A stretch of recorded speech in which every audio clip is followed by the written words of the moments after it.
This is not the story of a hero. This is the story of a man whose name became synonymous with evil. Today, when cruelty crosses every limit, the world uses just one word: Hitler.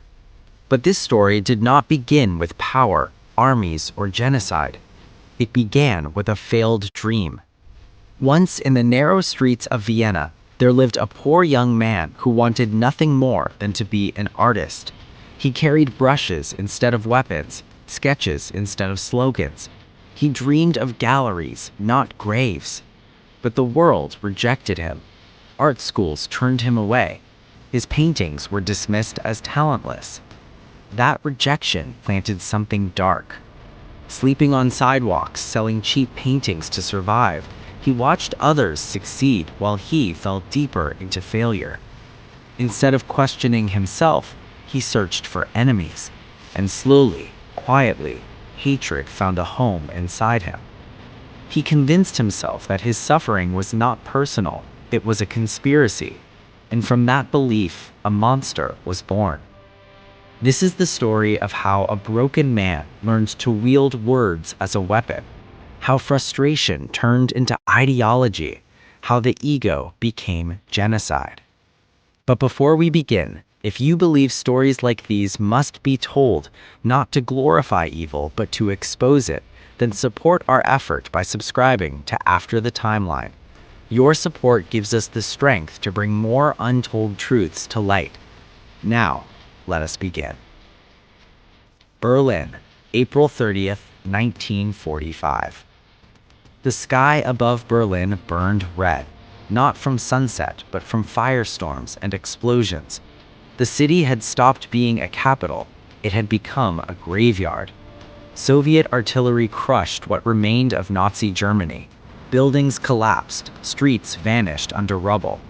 50 feet underground, inside a cold concrete bunker, the man who once hypnotized an entire nation sat trembling. Adolf Hitler. The same voice that once ignited mass hysteria now whispered in fear. His shaking hands held a pistol. The walls around him vibrated with the sound of defeat. Just hours earlier, he had married Eva Braun.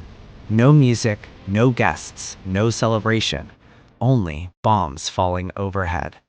Perhaps the strangest wedding in history. Afterward, he dictated his final orders: burn his body, leave nothing behind. At approximately 3:30 p.m., a single gunshot echoed through the bunker. The dictator was dead. But to understand his end, we must return to his beginning. From dreams to delusions. Born in 1889 in Austria, Hitler initially dreamed of becoming a priest. Later, art consumed him. Vienna was supposed to be his rebirth, but instead it became his humiliation. Repeated rejection crushed him, poverty hardened him, and resentment rewired his thinking. He noticed something, or believed he did. He saw successful Jewish families, educated, established, secure. Instead of understanding economics or history, he chose jealousy, and jealousy became hatred.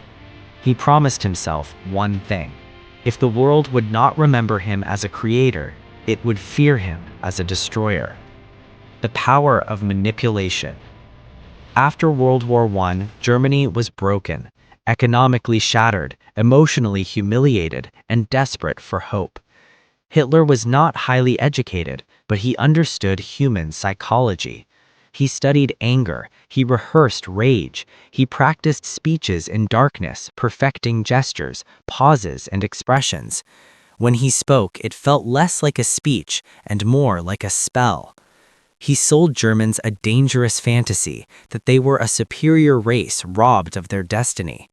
He renamed hatred as patriotism, and people stopped asking questions. In 1933, he became chancellor. Soon after, democracy vanished, power centralized, truth died. His propaganda minister turned radio, newspapers, and posters into factories of lies. And then came the horror. The Holocaust, industry of death. This was not chaos. This was an organization. Across Europe, camps were built with one purpose: to erase human beings efficiently. Children were torn from their mothers, families packed into cattle cars, victims told they were going for showers. Instead, poison gas filled sealed chambers. Within minutes, thousands were dead. Doctors conducted experiments that shattered every definition of humanity. 6 million Jews were murdered, not just killed, but systematically erased. This was not war. This was industrial evil.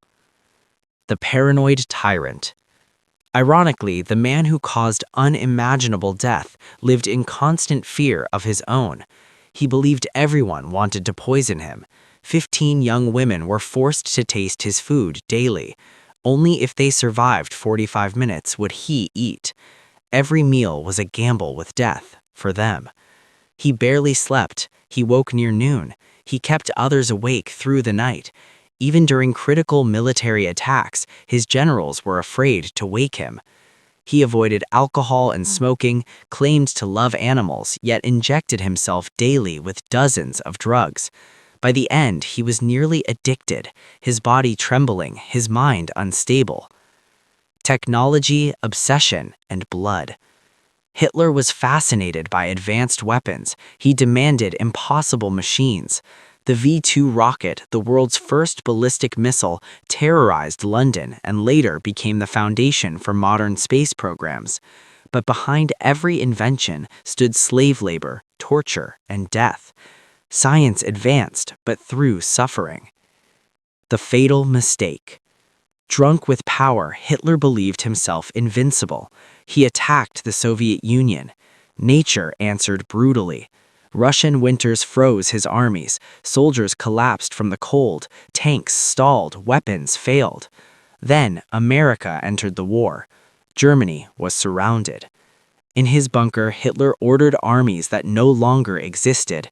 He sent children and elderly civilians to die for a fantasy that had already collapsed. This was not a strategy. This was madness. Betrayal and collapse. Dictators trust no one. In a single night, the night of the long knives, Hitler eliminated his own allies. Even his most brilliant generals were not spared. Surrounded only by yes-men, he lost touch with reality, and finally, he chose death. Ashes and warnings. When Soviet soldiers reached the bunker, they found no body, only burned remains and fragments of teeth. No grave, no monument, only disgrace. The man who tried to burn the world ended as nameless ash in a pit. Why this story matters. Hitler is dead, but hatred is not. This story is not meant to shock, it is meant to warn. When fear becomes a weapon, when hate is renamed patriotism, when leaders are worshipped instead of questioned, history prepares to repeat itself. Never stop asking questions. Never surrender your thinking. Never mistake anger for truth. Because one failed artist fueled by ego and hatred once turned the world into a slaughterhouse, and humanity must never let that happen again.